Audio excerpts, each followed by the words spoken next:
in this athletics championship. It's the men's and women's 100-metre finals. We're starting with the men, and Andrew Cott is your commentator.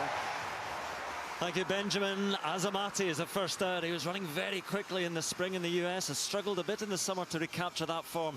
Didn't get a good start in the semi-final, but if he does, look out for him.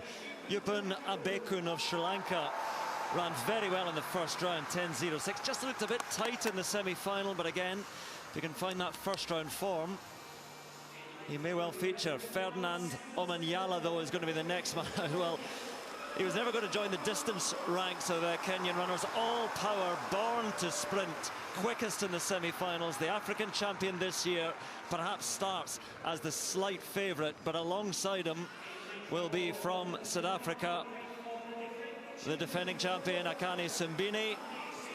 Took the title in a South African 1-2 on the Gold Coast 4 years ago with Enrico Brunches in silver. 5th in the recent World Championships as well.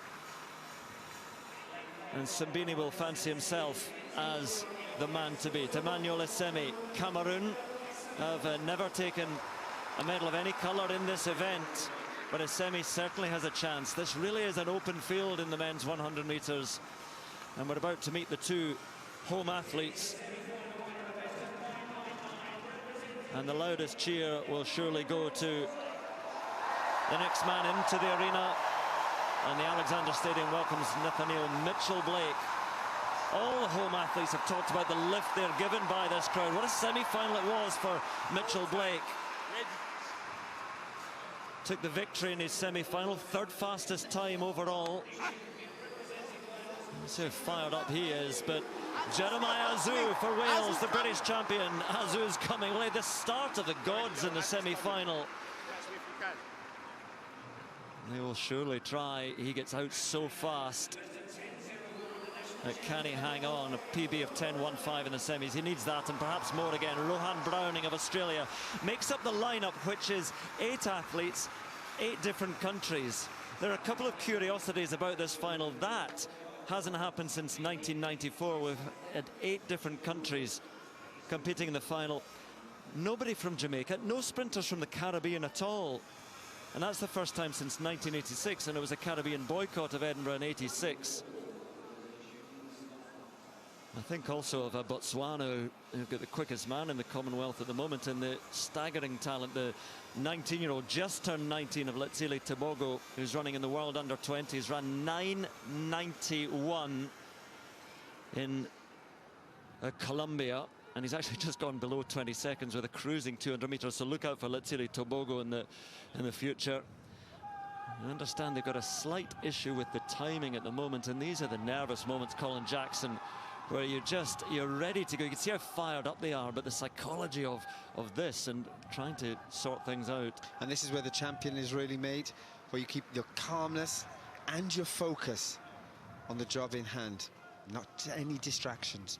So a little just a bump of knuckles between Simbine and Omanyala, the South African and the Kenyan, side by side, and they would start as the 2 favourites. And again, just looking at them lining up, the 8 different colours, the 8 different countries. Azamati of Ghana on the inside, Abeykoon of Sri Lanka, Omanyala of Kenya, Simbine of South Africa, Essemi of Cameroon. Then you have Nathaniel Mitchell-Blake for England, Jeremiah Azu for Wales, and Rohan Browning for Australia. All adds to the nerves, adds to the tension. On your marks. But now we're ready.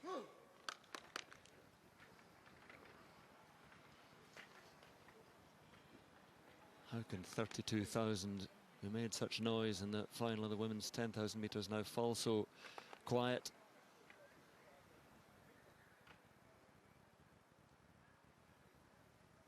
Azamati, Abeykoon, Omanyala, Simbine, Essemi, Mitchell-Blake, Azu and Browning for the final of the men's 100 metres.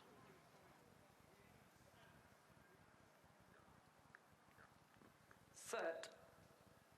Oh, flying out the blocks, Simbine, but look at Omanyala alongside him, and it's Omanyala who's powering his way. Is anybody going to catch him? Omanyala surely for the gold takes it. Simbine with the silver, perhaps Abeykoon for the bronze. 10:02, the winning time. But again, the smile says it all. For Ferdi Omanyala, Kenya have a champion in the 100 meters.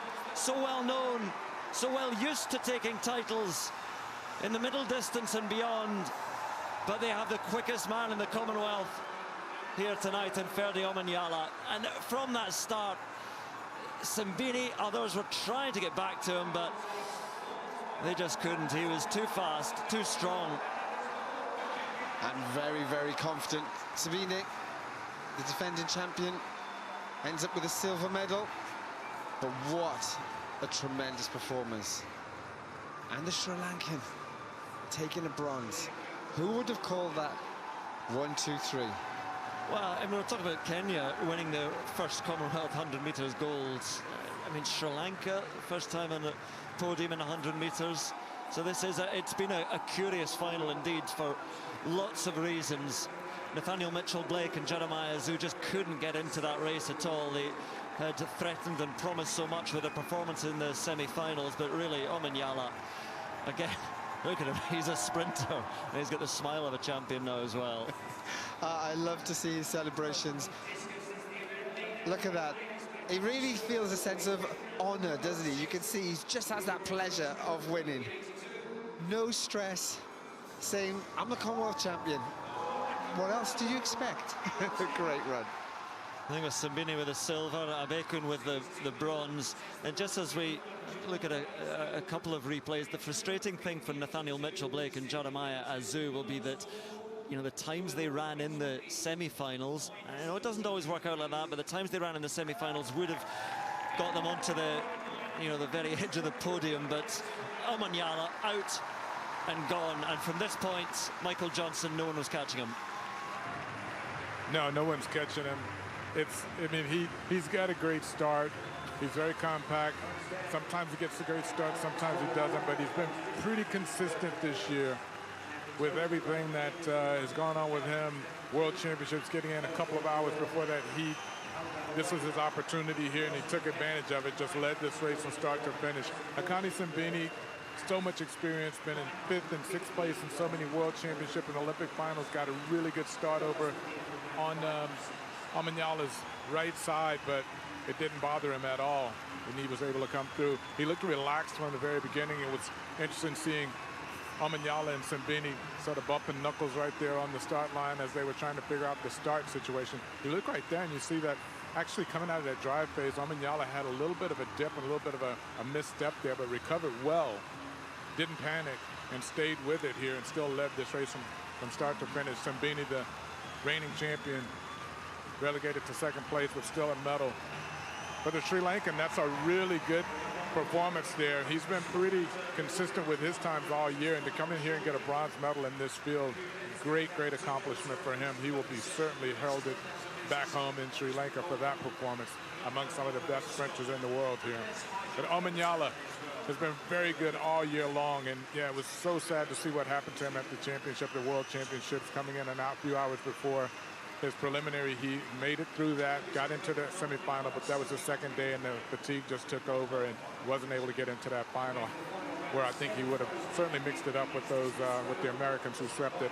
Maybe not a medal, but he certainly would have wanted to be in that final and give it a shot. But he got it here and took full advantage of it. Great performance. Trust his troubles, his tribulations for the World Championships, where a visa problem meant he'd only arrived there just before his heat and was all at sea in those World Championships, but all is forgotten now because he is the Commonwealth champion. Simbini with the silver, Abeykoon with the bronze, and Jeremiah Azu 10.19 down in 5th.